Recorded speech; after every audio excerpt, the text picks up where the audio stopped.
Баршаңызға сәлем достар, сіздермен Анаргүл. Бүгін сіздермен дамские пальчики, яғни бикеш саусақтары тортын пісіретін боламыз. Видеоны қарамас бұрын менің видеома қолдау көрсетіп, менің каналыма тіркеліп, қоңырауша белгісін басып қойыңыздар. Менен шығатын келесі рецепттерді жіберіп алмас үшін. Достар, ескерте кететін бір жайт, мен алдымен 4 жұмыртқаны жарып дайындап алдым. Бұл қамырға керекті жұмыртқаның мөлшерін ешкім нақты кесіп айта алмайды, сондықтан алдымен 4 жұмыртқаны дайындап алдым. Қамырымыздың массасына қарай тағы да көретін боламыз. Барлық заттарды мен таразға тартып дайындап қойдым. Алдымен қызып тұрған табамызға сары майымызды, суымызды құйып, шым-шым тұзымызды салып, қайнағанға дейін ұстайтын боламыз. Қайнаған соң ұнымызды салып, бірден жақсылап араластырамыз. Біркелкі масса шыққанға дейін жақсылап араластырамыз. Барлығын жақсылап араластырып болғаннан соң табамызды қайтадан отқа қоятын боламыз. Дайын қамырымызды қайтадан отқа қойып, міндетті түрде тоқтамай араластырып отыратын боламыз. Қамырымыздың құрамындағы артық сулар тартылуы үшін осылай араластырып, баяу отқа қойып араластырамыз. Оттарыңыздың асты міндетті түрде баяу болсын. Қамырымыздың асты кішкене осылай ағарып, жабыса бастаған кезде біздің қамырымыз дайын болды деген сөз. Табаның астында осылай ағарып, кішкене жабыса бастағанда аламыз. Ыдысымызды алып, басқа бір үлкендеу ыдысқа ауыстырып, осылай ашып қойдым. Кішкене 1-2 минут шамасында суытып аламыз. Қамырымыз қатты салқындамасын, енді қолмен ұстағанда күймейтіндей болу керек. Алдымен бір жұмыртқадан саламыз. Бір жұмыртқаны салып, осылай араластырамыз. Араластыру барысында басында осылай бірікпеуі мүмкін. Қамырлар бөлек-бөлек болып, бірақ қорықпаймыз, ары қарай араластыра береміз. Жұмыртқамызды бір-бірден салып, жақсылап біркелкі масса болғанға дейін араластырамыз. Рецептіде көрсетілген 4 жұмыртқаның барлығын дәл осылай бірін артынан бірін салып араластырамыз, бір қалыпты масса болғанға дейін. Достар, бұл қамырға керекті жұмыртқаның мөлшерін ешкім нақты кесіп айта алмайды, себебі әр жұмыртқаның көлемі әртүрлі болады. Біреу үлкен, біреу кіші болуына байланысты, және де әр ұнның тығыздығы әртүрлі болады. Сондықтан да қамырдың массасына қарай жұмыртқаны қосатын боламыз.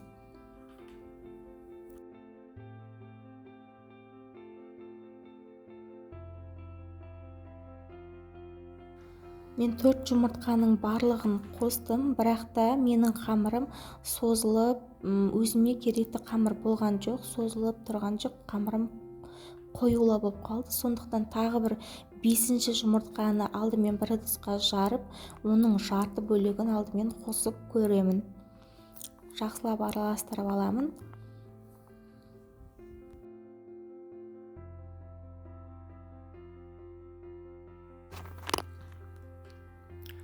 Менің қамырым тағы да қоюла болып қалды, сондықтан 5-ші жұмыртқаның қалған жартысында қосатын боламын.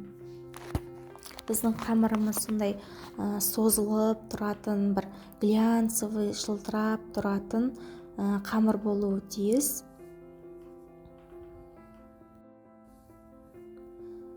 Міне достар, мен өзіме керекті қамырдың массасын алдым.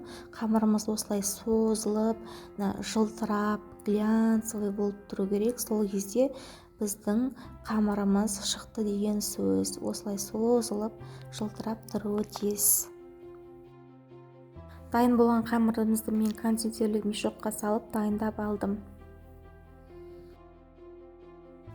Насатканың номері менде 333, осындай гүлді болып шығатын насатка. Табамызға осылай қысып, арасын қатты жақын қылмай орналастырамыз.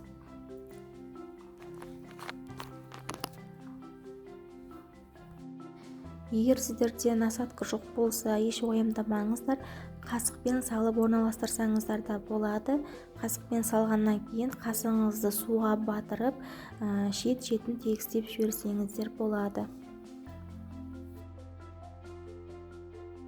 Ендігі кезекте қамырымызды алдымен 5 минутқа 210 градусқа пісіріп аламыз. 5 минуттан соң 190 градусқа ауыстырып 20-25 минут, 30 минут енді пешіңіздің пісіруіне байланысты пісіріп аласыз. Қамырымыздың қалған бөліктерінде табаға орналастырып, дәл солай алдымен 210 градуста 5 минут, сосын 190 градуста 20-25 минут шамасында пісіріп аламыз.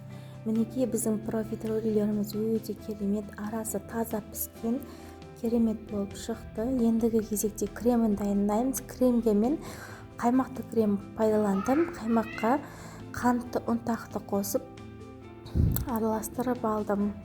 Болды. Қантты ұнтағымызды міндетті түрде ситадан өткізіп алғандарыңыз дұрыс.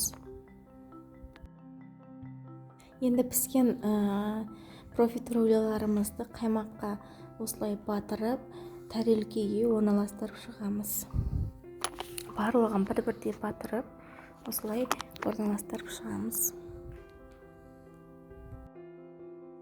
Барлығын орналастырып болғаннан соң, қалған қаймағымызды қасықпен осылай бетіне құйып шықсаңыздар болады.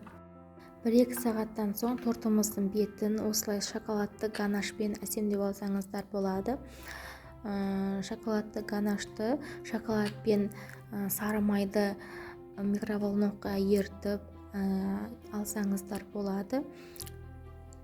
Және де жеміс-жидектермен осылай әсемдеп алсаңыздар болады. Назарларыңызға рахмет. Видеоны соңына дейін көргендеріңізге рахмет. Сіздермен болған Анаргүл. Міндетті түрде менің каналыма тіркеліп кетіңіздер.